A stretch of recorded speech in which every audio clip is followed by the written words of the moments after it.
extraordinaire. L'opportunité de voir mes étudiants en action. L'occasion pour rencontrer tous les gens que j'aime en foresterie. Le CEF, c'était vraiment exceptionnel.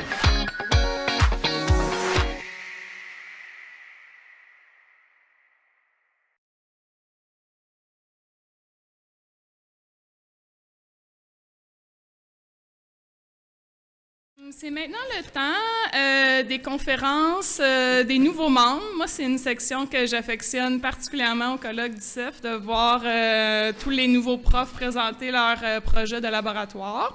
Et le premier conférencier qu'on a parmi nous ce matin, c'est Xavier Cavard, professeur à l'UQAP et nouvellement membre régulier. Il va nous parler de carbone, mais avant de lui laisser la parole, je lui ai posé la même question que j'ai posée à Damien hier, de me parler d'une réalisation personnelle qu'il voulait que je mette en valeur. Bon, il y a plusieurs conférenciers qui ne m'aiment pas beaucoup avec mes questions intrusives, mais ils se sont prêtés au jeu. Et Xavier m'a parlé il fut un temps aubergiste et apprenti mixologue. Donc ça, c'est un de ses talents cachés que je pense que plusieurs parmi nous apprécieraient d'avoir chez un ami. Donc, Xavier, je te laisse la parole pour parler vie et mort du carbone forestier.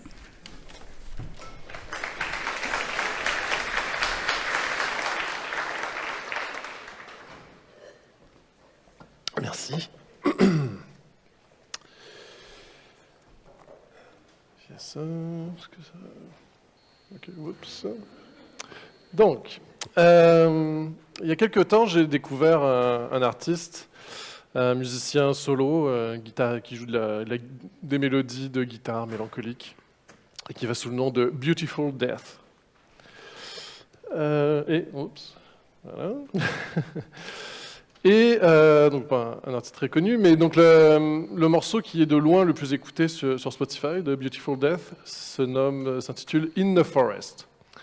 Et je trouvais ça approprié parce que c'est peut-être effectivement dans les forêts que la mort est la plus belle, ou en tout cas que les liens entre la vie et la mort sont les plus apparents. L'importance de la mort dans les cycles naturels, c'est une évidence pour quiconque s'intéresse de près ou de loin à l'écologie. Évidemment, même le fait que la mort fasse partie de la vie ou du cycle de la vie, c'est un lieu commun, quelque chose qu'on enseigne même aux enfants parfois. Mais pourtant, ça semble rarement dépasser le cadre conceptuel. Dans nos vies, on cherche plutôt à évacuer autant que possible l'idée de la mort. Les choses mortes sont perçues bien souvent comme des déchets, au mieux à récupérer, à exploiter avant qu'ils ne se gâchent. Les morts ont le mauvais goût de ne pas être productifs. Et les gens qui ont été touchés, les personnes qui ont été touchées, qui sont proches de la mort, les estropiés, les endeuillés, les vieux ou les vieilles, sont des casse-pieds qui nous ramènent à notre inévitable décrépitude, notre fin inéluctable. Mais la fin de quoi exactement, si rien ne se perd, à part les illusions? Vous êtes tous constitués de la même matière organique en décomposition que tout le reste, comme disait l'autre. Nous faisons tous partie du même tas de compost.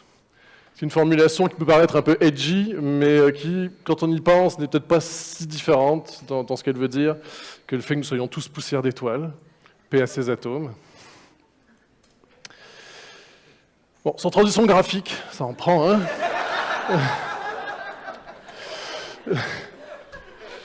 Donc je vais vous donner un petit peu de contexte, comme ça, un résultat assez mineur, mais que j'aime bien, qui est issu d'une étude qu'on a fait sur les îles du lac du Parquet, où on s'intéressait aux effets du temps depuis le feu, parce qu'on a des îles assez vieilles là, qui n'ont pas brûlé depuis plus d'un millier d'années. Donc lac du Parquet en Abitibi, pour ceux qui ne connaissent pas. Et on a pu séparer, ce qui est intéressant dans cette étude, c'est qu'on a pu séparer les effets du temps d'après-feu des effets de la composition, parce que les deux étaient décorrélés.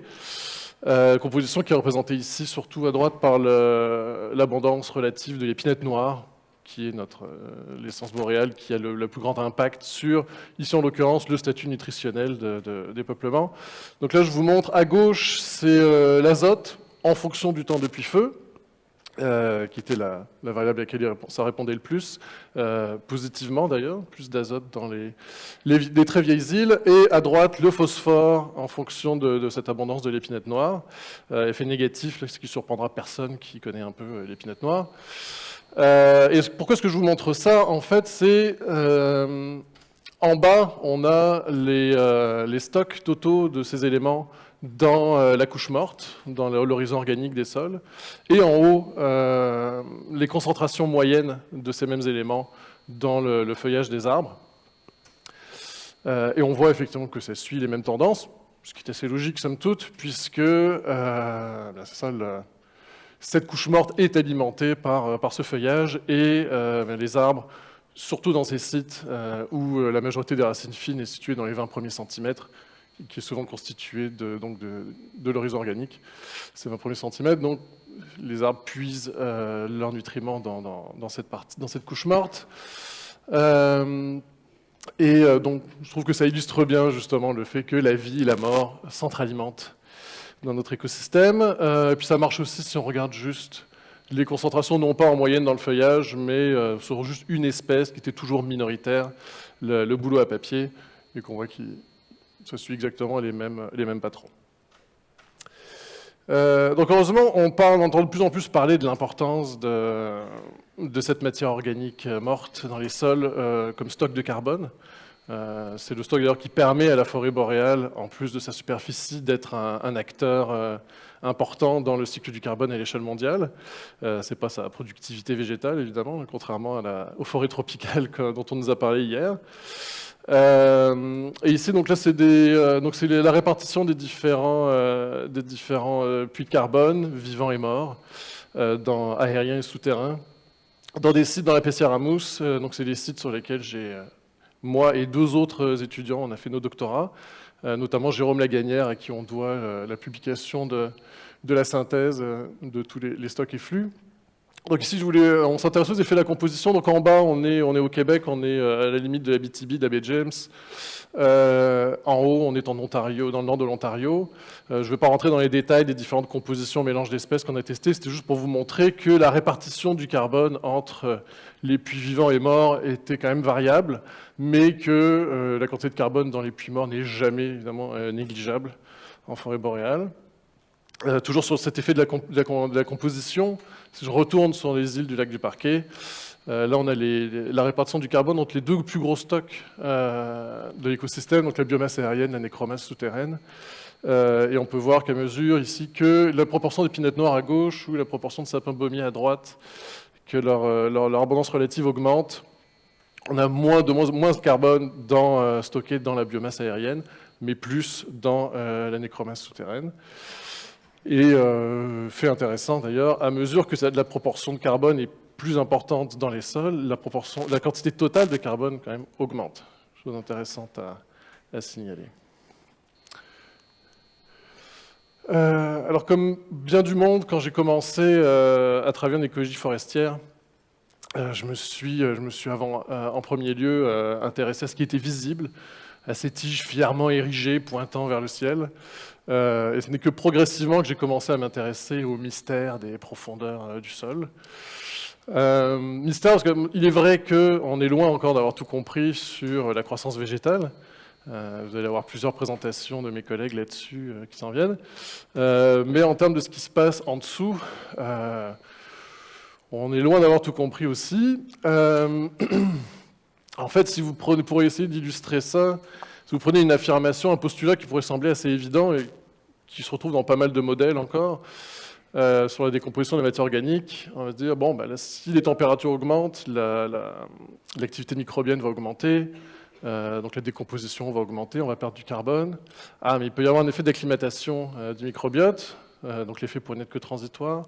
Peut-être qu'ils vont juste aussi épuiser la matière organique qui est plus facilement décomposable, labile, ou qui est juste accessible aux micro-organismes. Puis mais cette matière organique qui n'est pas accessible parce qu'elle est dans les agrégats ou qu'elle est liée à des particules minérales, Ces liaisons peuvent aussi réagir au changement de température, mais peut-être pas forcément dans le même sens que les microbiotes. Donc, voilà, comme vous voyez, c'est simple. Et je ne suis pas pédologue. À la base, je ne suis rien.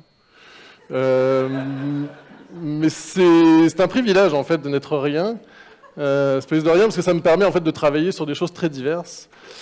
Le cœur des recherches que je supervise, parce qu'il faut quand même que j'en parle un peu,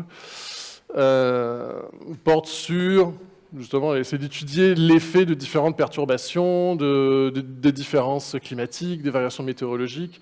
Quand je dis perturbations naturelles, mais beaucoup perturbations anthropiques, différents niveaux, des traitements sylvicoles de différentes intensités. Donc l'effet de tout cela sur l'ensemble de la dynamique du carbone, autant que possible. On ne peut jamais tout mesurer, mais le plus de choses possible. Donc ça me permet de toucher à la pédologie, effectivement, mais aussi à l'écophysiologie, dendroécologie, d'étudier la croissance racinaire, la respiration des sols, etc. etc. Et surtout, ce que je trouve très intéressant dans le fait d'essayer d'appréhender l'écosystème comme un tout, comme ça, c'est d'essayer d'étudier les liens qui peuvent exister dans ces différents compartiments qui sont souvent étudiés plus en isolation par les spécialistes. Pas pour décrire les spécialistes, là, sans eux, je ne pourrais pas faire mon travail. Et donc, par exemple, si on pense aux liens sol-plante, alors évidemment, on pense tout de suite à la nutrition, on pense tout de suite au fait que la végétation, évidemment, alimente le sol par sa litière, par les racines fines, etc.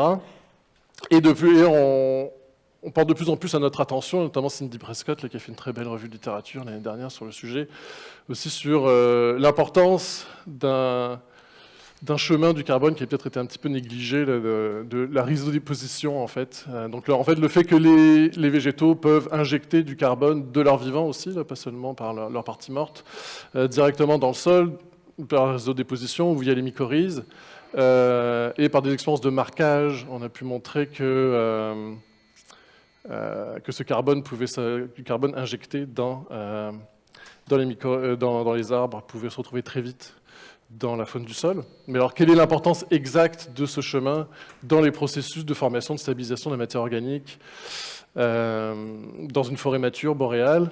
Ça, c'est une question à laquelle je veux vraiment m'intéresser dans un avenir proche. Parce que ça voudrait dire que, avec des changements de conditions environnementales, des historiques de perturbations différents, on pourra avoir des effets potentiellement directs, évidemment, sur la dynamique carbone des sols, mais aussi des effets indirects via la réponse des arbres. Et je trouve ça assez fascinant. Et bien sûr, l'amélioration de notre compréhension de tous ces processus-là peut nous permettre, on l'espère, d'améliorer les postulats qui sont derrière nos modèles, et donc de faire des simulations toujours meilleures, on l'espère, de futurs scénarios climatiques croisés avec différents scénarios de stratégie d'aménagement. J'ai envie de vous parler du bois mort parce que c'est vraiment le cas typique de quelque chose que beaucoup de monde peuvent considérer comme un déchet, mais qui en fait, et puis là je prêche des convertis, vous n'apprendrez pas grand-chose ici en vous disant que évidemment, le bois mort a des rôles écologiques multiples. Déjà évidemment, il alimente tous ces processus de formation des matières organiques qu'on vient d'évoquer. C'est aussi un berceau pour de nouvelles vies. Et, fait que j'aime souligner, c'est un stock de carbone qui n'est pas si impermanent qu'on pourrait le penser. Ça, c'est une figure que je ressors souvent, là, désolé pour ceux qui l'ont déjà vu, je suis gossant avec ça. Ça vient d'une étude de Timo Pukala en 2018 qui s'appelle « Carbon Forestry is Surprising ». Et donc là, ici, on peut voir, en fait, il a comparé à droite un pin de 30 cm de diamètre, donc le bel engin quand même, qui laissait se décomposer, donc à quelle vitesse il perd son carbone, versus le même pain, mais qui aurait été coupé et transformé en produit du bois, suivant le panier de produits typique de la Finlande à ce moment-là. Et on peut voir finalement le pain mort qu'on laisse se décomposer tranquillement dans le bois perd son carbone moins vite, émet son carbone dans l'atmosphère moins vite que les produits du bois, dans lesquels on peut voir que la proportion de bois de sillage quand même ici est assez réduite. Donc évidemment c'est un résultat relativisé qui est valable pour ce contexte-là. Le diamètre des tiges joue énormément sur la vitesse de décomposition, les conditions environnementales, à quelle vitesse le vent va les mettre à terre. Puis bien entendu au niveau du panier de produits bois qu'on doit essayer d'améliorer. Mais je trouve que c'est intéressant, ça casse un certain nombre d'idées préconçues. Et puis, pose la question, je m'interroge vraiment sur quand il y a un influx massif de bois mort, ça va être très intéressant de regarder ce qui se passe au niveau de quel est le devenir de ce bois mort, quelle est son influence sur les processus, la dynamique du carbone dans les sols. C'est pour ça que j'ai un étudiant qui va travailler sur cette question dans des sites après épidémie de tordeuse cet été. Le bois mort aussi grouille de vie. Et ça me permet de parler un peu de biodiversité. La question du lien entre biodiversité et séquestration, stockage du carbone est complexe. Il n'y a pas de corrélation simple, positive, valable dans tous les cas de figure. Mais c'est une question qui me semble d'autant plus importante à l'heure actuelle, où de plus en plus on parle d'utiliser l'écosystème forestier dans la lutte contre les changements climatiques. Et là, ça m'interroge. Pourquoi lutter contre les changements climatiques ? Pour moi, ça passe beaucoup pour augmenter les chances de préserver l'intégrité des écosystèmes planétaires, donc l'intégrité qui passe par le maintien de leur biodiversité. Ce qui veut donc dire logiquement que si on diminue l'intégrité de nos écosystèmes forestiers, leur biodiversité, au nom du stockage de carbone et de la lutte contre les changements climatiques, c'est un petit peu un non-sens. Donc, comprendre dans quelles circonstances séquestration du carbone et biodiversité peuvent marcher main dans la main, c'est une question qui va inévitablement prendre de plus en plus sa place dans mes recherches.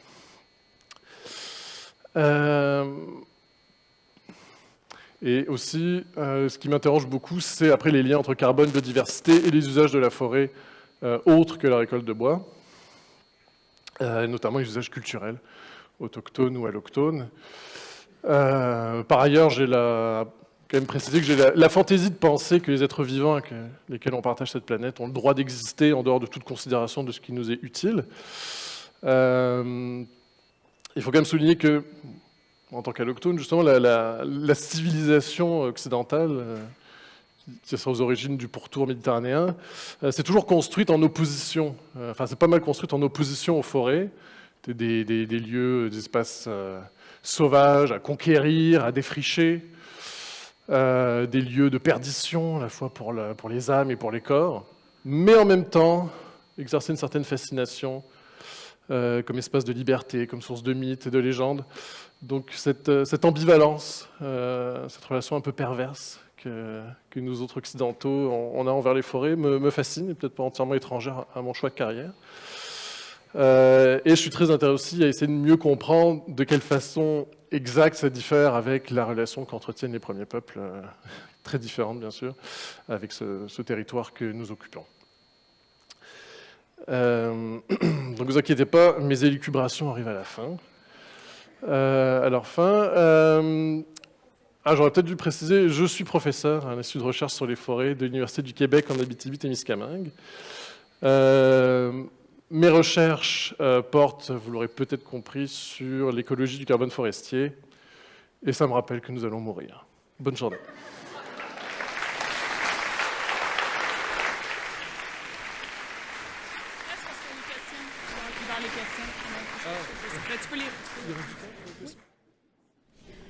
On a du temps pour une ou deux questions. Philosophie sur la mort, la vie, des intéressés.